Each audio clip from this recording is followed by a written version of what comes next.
Welcome to तत्संबोध। आज का जो हमारा टॉपिक है वो है जीरो एफआईआर। आपने एफआईआर तो सुना होगा, पर जीरो एफआईआर क्या होता है? इंटरेस्टिंग है। ये एक नया कॉन्सेप्ट है और इसका क्या मतलब है कि एक तरह का एफआईआर जो रजिस्टर्ड होता है इरिस्पेक्टिव ऑफ द एरिया जहाँ पे क्राइम कमिट हुआ है। तो मान लीजिए कि एरिया किसी पर्टिकुलर एरिया में कमिट हुआ है और आप वहाँ के पुलिस स्टेशन में ना जाके कहीं और जाके किसी और पुलिस स्टेशन में आप रजिस्टर करवाते हैं, तो वहाँ के भी पुलिस स्टेशन को रजिस्टर करना पड़ता है। एग्जाम्पल के तौर पे मैं आपको एक बताता हूँ। मान लीजिए कोई एरिया है, उसमें 1 और 2, इस एरिया के लिए एक पुलिस स्टेशन है, दूसरे एरिया के लिए दूसरा पुलिस स्टेशन है। मान लीजिए ऑफेंस यहाँ कमिट हुआ और आप कहीं रेलवे स्टेशन के आसपास हैं और फिर इस एरिया में किसी वजह से आप नहीं जा पाए और ट्रेन पकड़ के आप इधर आ जाते हैं भागते भागते, और आप यहाँ पर जाते हैं पुलिस स्टेशन में कि आप रजिस्टर कर लो मेरा एफआईआर। 2012 से पहले क्या होता था कि यहाँ पर कोई एफआईआर रजिस्टर नहीं करते थे। ये कह के हटा दिया जाता था कि हमारे ज्यूरिसडिक्शन में तो आता ही नहीं है, आप अपने इसमें जाइए।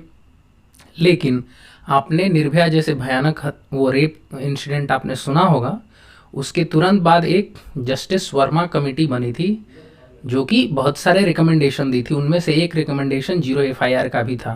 ओके, और उसके बाद इसको लागू किया गया, यानी आप इफेक्टिवली समझिए कि 2013 onwards. But sad reality is कि अब भी बहुत लोग इसको इम्प्लीमेंट नहीं करते हैं अलग अलग कारणों के कारण। अब जीरो का मतलब क्या हुआ कि इंसिडेंट भले ही 2 दूर नंबर वाले एरिया में हुआ हो, लेकिन रजिस्टर्ड 1 नंबर में हुआ है, तो इसको नंबर 0 दिया जाता है। और फिर अगर तुरंत कार्रवाई करनी है तो वो लोग करते हैं, उसके बाद वो ट्रांसफ़र कर दिया जाता है, क्योंकि वो जिनका ज्यूरिसडिक्शन है उनके पास वो बाद में पहुंच जाएगा और फिर वहाँ से प्रॉपर इन्वेस्टिगेशन होगा।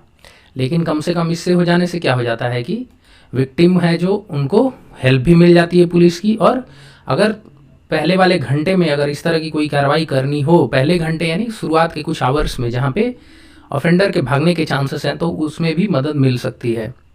ठीक है, अब आप सोचिए कि यहाँ पे 0 नंबर इसलिए दिया गया है कि ताकि इस पुलिस स्टेशन का वो नंबर में ना आए, काउंटिंग वो यहीं की हो। क्योंकि ये काउंटिंग जो एफआईआर वगैरह के होते हैं उससे कहीं ना कहीं ऑफिसर्स के अपने पर्सनल कैरियर के प्रोग्रेशन में भी हेल्प मिलता है, जैसे कि ट्रांसफ़र हो गया या फिर प्रमोशंस हो गया। इस वजह से उसको नंबर तो 0 दिया जाता है, लेकिन उसका इम्पोर्टेंस है उस फाइलिंग का। तो आपको ये बात समझ में आई होगी कि जीरो एफआईआर क्या है।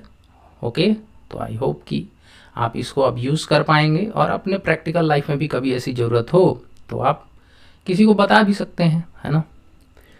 Thank you.